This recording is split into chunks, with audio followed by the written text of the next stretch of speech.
दोस्तों, हिंदू धर्म में सावन माह का विशेष महत्व होता है। यह माह भगवान शिव को समर्पित होता है। शास्त्रों के अनुसार सावन माह में भगवान शिव मां पार्वती के साथ पृथ्वी का भ्रमण करते हैं और अपने भक्तों को मनचाहा वरदान देते हैं। दोस्तों, आज की इस वीडियो में हम आपको एक ऐसे वृक्ष के बारे में बताने जा रहे हैं जिसे अगर आप सावन माह में स्पर्श कर लेते हैं तो भगवान शिव की आपको असीम कृपा प्राप्त होगी। बिना व्रत और पूजन के ही आपकी सभी मनोकामनाएं भोलेनाथ अवश्य ही पूर्ण कर देंगे। इस बार सावन माह की शुरुआत 4 जुलाई को होकर 31 अगस्त को इसका समापन होगा। सावन माह में इस बार अधिक मास मिलने की वजह से यह 2 महीने का हो गया है। अधिक मास भगवान विष्णु को समर्पित होता है और सावन माह भगवान शिव को समर्पित है। इसलिए इस सावन माह में भगवान शिव के साथ भगवान विष्णु का पूजन भी विशेष रूप से किया जाएगा। दोस्तों, शास्त्रों में कुछ वृक्ष को चमत्कारी और पूजनीय बताया गया है। इनमें देवी शक्ति मौजूद होते हैं। शास्त्रों के अनुसार सावन माह में इस वृक्ष का स्पर्श करने मात्र से ही धन की देवी माँ लक्ष्मी की कृपा से वर्षों पुरानी गरीबी भी चुटकियां बजाते ही दूर हो जाती है। घर में कभी भी गरीबी प्रवेश नहीं कर पाती। घर से दुख दरिद्रता का हमेशा के लिए नाश हो जाता है। जीवन में चली आ रही बड़ी से बड़ी दिक्कत दूर हो जाती है। सोई हुई किस्मत भी जाग जाती है। माँ लक्ष्मी के साथ ही भगवान विष्णु, भगवान शिव का भी आशीर्वाद प्राप्त होता है। साथ ही समस्त देवी देवताओं और पितरों का आशीर्वाद भी मिल जाता है, जिससे बिगड़े कार्य भी बनने लग जाते हैं। तो आइए दोस्तों, जानते हैं उन चमत्कारी वृक्ष के बारे में। दोस्तों, वीडियो में आगे बढ़ने से पहले वीडियो को लाइक कर अपने फ्रेंड्स के साथ शेयर जरूर करें और भी यूजफुल वीडियोस के लिए चैनल को सब्सक्राइब कर बेल आइकन को जरूर दबाएं और कमेंट बॉक्स में जय मां लक्ष्मी हर हर महादेव जरूर लिखें। दोस्तों, सबसे पहले हम आपको जिस वृक्ष के बारे में बताने जा रहे हैं वह है बिल्व पत्र का वृक्ष। जैसा कि हम सभी जानते हैं कि भगवान शिव को प्रसन्न करने के लिए बेलपत्र चढ़ाए जाते हैं। इससे वह अपने भक्त के सभी संकटों को दूर कर देते हैं। बेलपत्र को बहुत ही ज्यादा शुभ माना जाता है। लेकिन दोस्तों, क्या आपको पता है कि बेलपत्र के वृक्ष को श्री वृक्ष के नाम से भी जाना जाता है, क्योंकि इसकी जड़ में माँ लक्ष्मी का वास होता है। शास्त्रों के अनुसार बेलपत्र के वृक्ष पर अगर आप जल चढ़ाते हैं तो इससे धन की देवी माँ लक्ष्मी अति शीघ्र ही प्रसन्न हो जाती हैं, क्योंकि इस वृक्ष की जड़ में माँ लक्ष्मी का वास होता है। ऐसा करने से व्यक्ति को धन की प्राप्ति होती है और जीवन भर कभी भी गरीबी का मुंह नहीं देखना पड़ता। जिन लोगों के काम बनते हुए बिगड़ जाते हैं उन्हें बिल्व पत्र के पेड़ की जड़ का पूजन अवश्य करना चाहिए और जड़ के पास एक दीपक जलाना चाहिए। ऐसा करने से भोलेनाथ की कृपा से सभी संकट दूर हो जाते हैं। इसकी जड़ में क्योंकि माँ लक्ष्मी का वास होता है, इसलिए यहाँ दिया जलाने से माँ लक्ष्मी के आशीर्वाद से आर्थिक संकट भी दूर हो जाता है। बेलपत्र के वृक्ष को बहुत ही चमत्कारी बताया गया है। इस वृक्ष का स्पर्श कर जय मां लक्ष्मी का जाप करते हुए मां लक्ष्मी का ध्यान करना चाहिए। ऐसा करने से दरिद्रता हमेशा के लिए दूर हो जाती है और कभी भी घर में गरीबी प्रवेश नहीं कर पाती।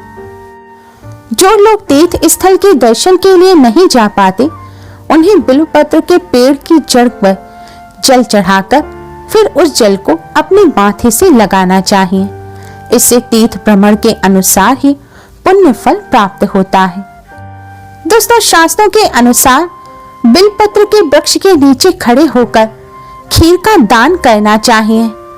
ऐसा करने से धनाध्यक्ष कुबेर जी के आशीर्वाद से घर में धन धान्य के भंडार भर जाते हैं, भोलेनाथ की कृपा प्राप्त होती है और सभी कष्ट दूर होते हैं।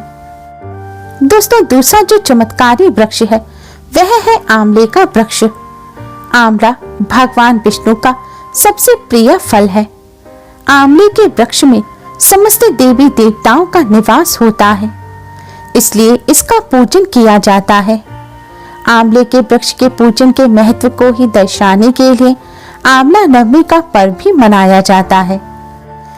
शास्त्रों के अनुसार भगवान शिव के प्रिय बेल पत्र में और भगवान विष्णु जी की प्रिय तुलसी में जो गुण होते हैं वह सारे गुण मिलाकर आंवले के वृक्ष में होते हैं। इसलिए आंवले का वृक्ष भगवान विष्णु के साथ भगवान शिव को भी अत्यधिक प्रिय है। इसलिए आंवले के वृक्ष का पूजन करने से भगवान शिव भगवान विष्णु दोनों का ही आशीर्वाद प्राप्त होता है। दोस्तों, आंवले के वृक्ष की 108 परिक्रमा अगर आप कर लेंगे तो ऐसा करने से भगवान विष्णु भगवान शिव आपकी सभी मनोकामनाएं अवश्य ही पूर्ण कर देंगे। आज के दिन आंवले के वृक्ष का पूजन अवश्य ही करें। आंवले के वृक्ष पर जल चढ़ाकर एक दिया जलाएं। ऐसा करने से भगवान शिव भगवान विष्णु की कृपा से अक्षय पुण्य की प्राप्ति होती है। और इस पूजन के बाद आप अगर कुछ दान भी कर देते हैं तो उसका आपको कई गुना अधिक लाभ प्राप्त होगा।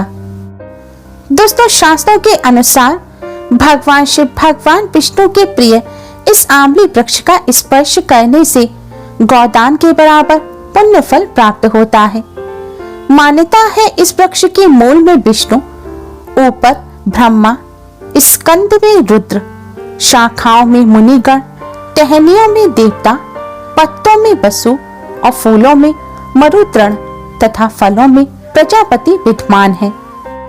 कार्तिक माह के महात्म्य में बताया गया है कि मां पार्वती के श्राप के कारण भगवान विष्णु आंवले के रूप में प्रकट हुए थे। पद्म पुराण में भी इसका वर्णन मिलता है। इसलिए आंवले के वृक्ष का स्पर्श करने से ही भगवान विष्णु का आशीर्वाद प्राप्त होता है। कहते हैं आंवले के वृक्ष को अगर दोनों हाथों से पकड़कर थोड़ी देर खड़ा रहा जाए तो यह आपके हाथ की दुर्भाग्य रेखाओं को भी मिटा देगा और दुर्भाग्य को सौभाग्य में बदल देता है। इस वृक्ष को बहुत ही चमत्कारी बताया गया है। इसके रोम रोम में समस्त देवी देवताओं का वास होता है।